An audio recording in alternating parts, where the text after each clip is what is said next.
Hi guys, welcome to Nat 5 and 5. This is Completing the Square Part 1. Okay, for Completing the Square questions, this is the way that you will be asked. Okay, so if you just read that for me, and I want to go to the next slide and consider something before we come back to how you do this. Okay, so if we consider 3 multiplied by 3. 3 multiplied by 3, we all know how to do that. If I had to represent that in a diagram, I had to put one length as 3 and the other length as 3.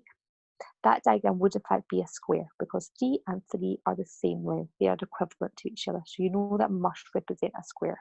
And you know 3 multiplied by 3 is 9, or you could write it as 3 squared. The same with this next one here. X add 2 multiplied by x add 2.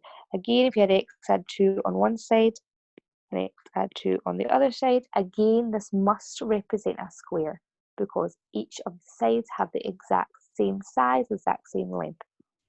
If I was to multiply this out now, like my box method, I'll put my x here, and my add 2 here, my x here, and my add 2 here, and then when we multiply these two brackets out. So in here becomes x squared, in here positive 2x, in here positive 2x, and in here a positive 4. And if I was to simplify that expression, this 2x and this 2x are allowed to add together, so the whole expression would become x squared add 4x add 4. Now thinking about what completing the square means, you're always starting with a trinomial or a quadratic. So I'm going to start with that x squared add 4x add 4, and I'm going to work them backwards. I'm going to try and represent this using algebra tiles. So my x squared, here's my x squared, so I'm going to take one of these x squareds. I've got 4 x's, so I'm going to take 4 of these x's here. 2, 3, 4. And then I've got an add 4 at the end, so I'm going to take 4 of these ones. 1, 2, 3, 4. Now with these algebra tiles, I'm going to rearrange them and try and make them into a square. Okay, so just bear with me.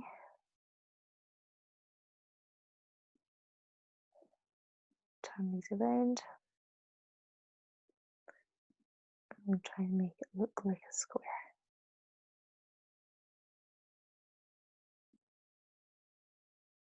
Okay. There we go. And I have completed a perfect square. And you can see this diagram on the left and this diagram on the right are the same. You've got an x squared here and an x squared here. You've got a positive 2x here, and again this is represented by the algebra tiles here, positive 2x here. You've got another positive 2x here, and on the right hand side, positive 2x represented by your algebra tiles. Then you've got a positive 4, and these 4 ones make up add 4. Okay, so it's the exact same. So if I was to start with this right hand side, what would be on the side of this square? So there'd be an x here, an add 2 here, an x here, and an add 2 here.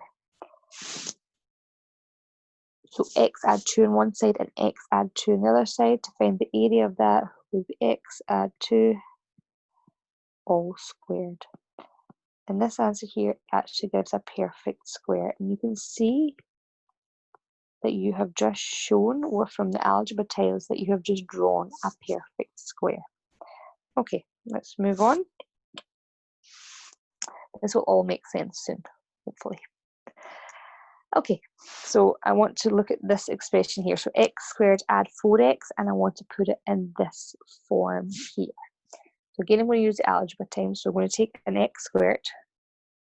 So I'm going to take one of these x squareds, and I want 4 x's. So 1, 2, 3, 4.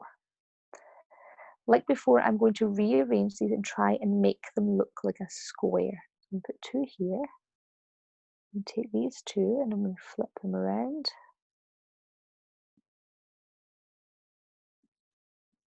I'm going to try and make it look like a square. Now that's all I have. It's not quite a square. So think about the name of this topic. It's called completing the square.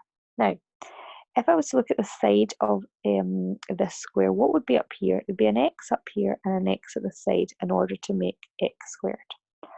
What would be here? In order to make that a positive 2x, this must be a positive 2 up here. And at the side here must be a positive 2 also.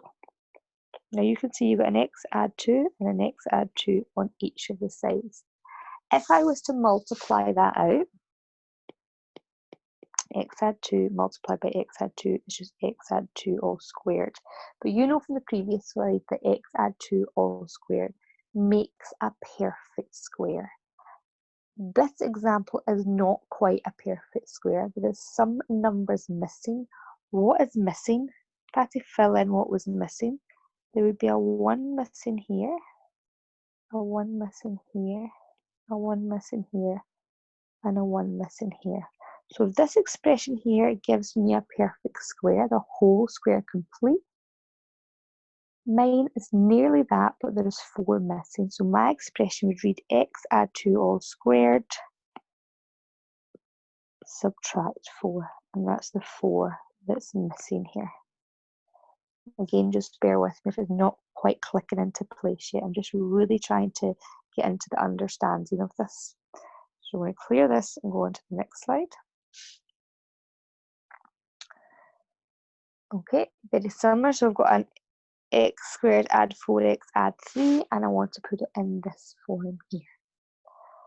So I've already, just for easy, to make it a little bit easier for me, I've got my x squared here. I've got my 4x's all here. And I've got the add 3 represented with these algebra tiles. Now I'm going to rearrange this on the next slide to show you me trying to put it into a square. Okay, so this is me trying to put this into a square. Now the next thing we have to do is we have to label the sides. So what would be up here would be an x and an x to give me my x squared. What would give me my positive 2x's? If this is an x here, this must be a positive 2 here, and it must be a positive 2 here.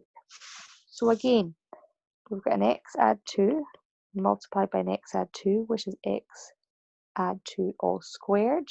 But remember, this is a perfect square. Is this a perfect square I have just drawn? Nearly. I'm really one off it being a perfect square. So my expression would be x add 2 all squared, subtract 1. Okay. Next slide. Okay. This part here. So I've got x squared add 4x add 5. So again, my x squared is represented here. My 4x is here. And here is my add 5. For easy sake again, I am just going to try and make this look like a square on my next slide. Okay, so here I've got it looking like a square.